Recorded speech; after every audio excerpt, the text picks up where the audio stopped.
Hello everyone, welcome to my channel.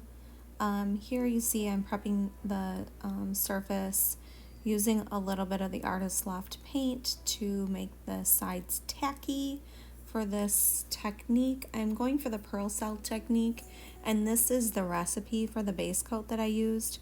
When it says water to thin 1.3 parts, that was just kind of an estimate of what I used. It depends on how liquid your Artist Loft paint is. I've had some pretty thick ones, especially if it's an older bottle, but my bottle was pretty thin and pretty new. So it was 1.3 parts basically is what I ended up using of water. So I've had a lot of questions about that and how much water I use and the recipe. And this recipe is actually the recipe that Sara Taylor and Dwight from Dwight Pours used, and I actually just am using it. I mean, it's a fabulous mixture of paints for this technique, and I think I finally figured out how to do this technique. It took me a while. I've been doing quite a few off camera and quite a few fails, but here I am. I'm just torching this paint. I had just kind of mixed it all in again, and there was quite a few air bubbles. So here I am. I'm adding in the mixture of Golden's Payne's Gray mixed with a little Prussian blue. This is Golden Fluids. So I mixed it with my pouring medium of 50% Floetrol and 50% GAC 800. And then this is also Golden Fluids Turquoise. I probably should have used a little bit more. This is basically a puddle pour technique. And what I'm going to do is I'm just basically going to stretch this Payne's Gray and Turquoise on the entire canvas. And that's basically what happens is when you stretch this paint out, and I realize that the more you stretch it, the better the cells are. So, I mean, I basically stretched this paint within an inch of its life. And you're going to see that. I mean, it takes a little bit. And if you watch, like, Dwight and Sara, like, their paint flows off pretty fast. And I didn't want to waste paint. And I wasn't exactly sure how much to use. I'd never done this puddle pour technique before. So I was just kind of flying by the seat of my pants at this point. So yeah, I really ended up stretching this a lot. But I have to say that the more I stretched it, the better the cells got. So you see me here, I'm stretching this to this far corner, and then this is where it like starts going pretty slow because there's not a lot of paint left on the canvas. So, and I probably should have put a little bit more of the base coat down in this corner, but I didn't. I really was just kind of experimenting at this point. So I do kind of stretch it for quite a bit, but I'm actually really glad that I did because it made me realize how much this really does need to be stretched out in order for these cells to really pop up. So I ended up stretching this out, and then I am gonna let it sit here. You're gonna see me in just a second. I'm gonna place it, and then I'm gonna put it on kind of a time lapse. And incidentally, my sister sent me a picture of pancake ice, which this is pancake ice. And pancake ice is a thing, apparently. And I sent her a picture of this painting after it was all finished, and that's what she sent me back a picture of. She had taken those pictures up in Marquette, Michigan, I think she said. And I didn't even know this was a thing, but it really does. The final result you're gonna see looks just like pancake ice, which is pretty cool. I love it. So I'm gonna, when I go through the results, either I think it's either in the wet results or the dry results, further on in the video, you're going to see another picture of it right next to it. So stay tuned for that. Okay, so on this bottom part, I decided to do a Dutch pour. And I was actually waiting to see how the cells were going to pop up and how many cells were going to pop up and where is the best place to place the Dutch pour, because I knew I wanted to do a Dutch pour and pearl cell mix. So I added actually the base coat that I used with a little bit of that cloud mix in it, and the satin enamels, which kind of makes it cloudy. So you're going to see that white kind of clouds up a bit.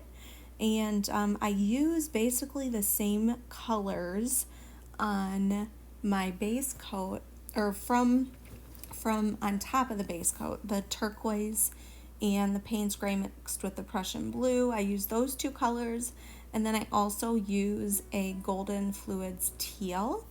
So here I'm going to lay down a little bit more of the that base coat, and just kind of pour a little bit more, because what I want to do is I want to lay it down, and then I am going to lay the colors down, and then I'm going to blow that white over top of those colors, because I really want to get kind of that cloudy look in the painting. So I am going to let you watch the rest of this, and then I will be back to show you the wet results, a close-up, and then also the dry results.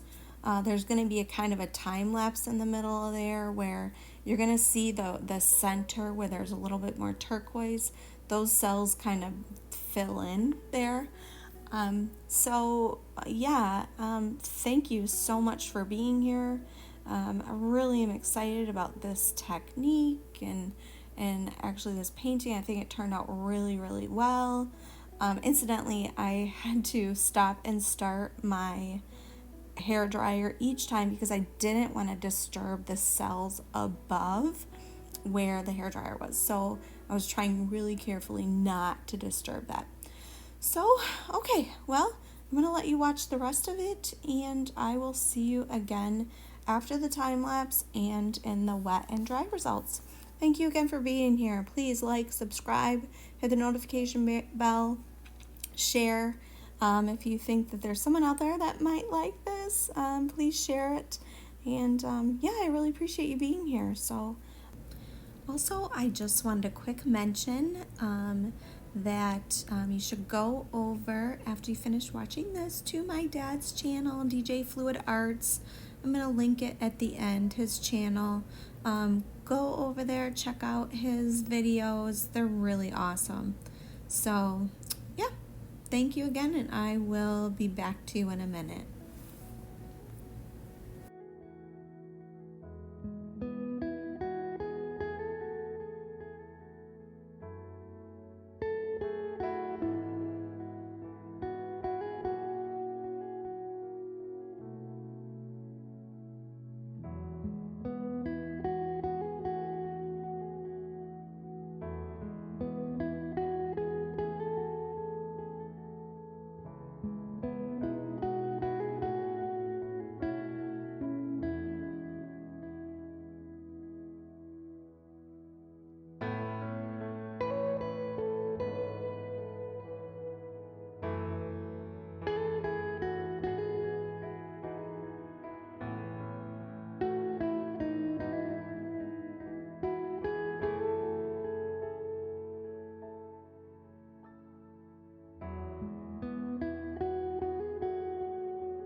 Okay, so it's been probably about an hour since I finished. I am really loving this one. So this is the Dutch pour part that I blew out at the end. Just looks so pretty. Colors are really pretty. That cloudiness is really pretty. And then these cells up here are so cool. Try not to drop my phone in the painting. So I'm gonna pull back. Got a lot of these cells, just really cool. I was really surprised at how defined they are. I love that. It's what I've been trying to go for and have not been able to accomplish yet, so loving this. So I'm gonna come out a little farther so you can see the Dutch pour part and the cells. So yeah, there we go. And I will go ahead and show you then when it's dry. Okay, here's some dry results. Love how that looks so like puffy and cloudy there.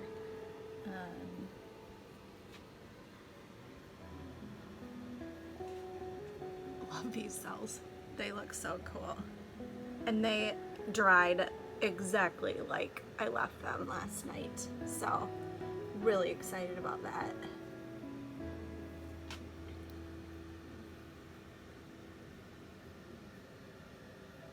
Some really cool definition.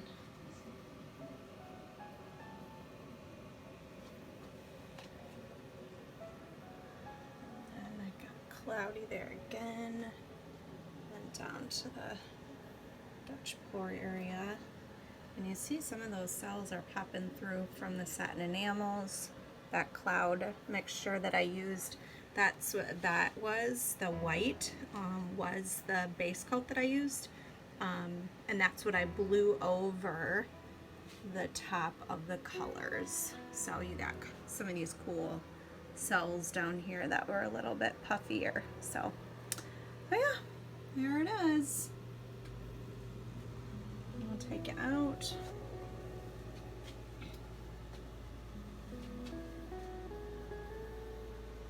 And there it is. So, hope you like it. Let me know what you think in the comments.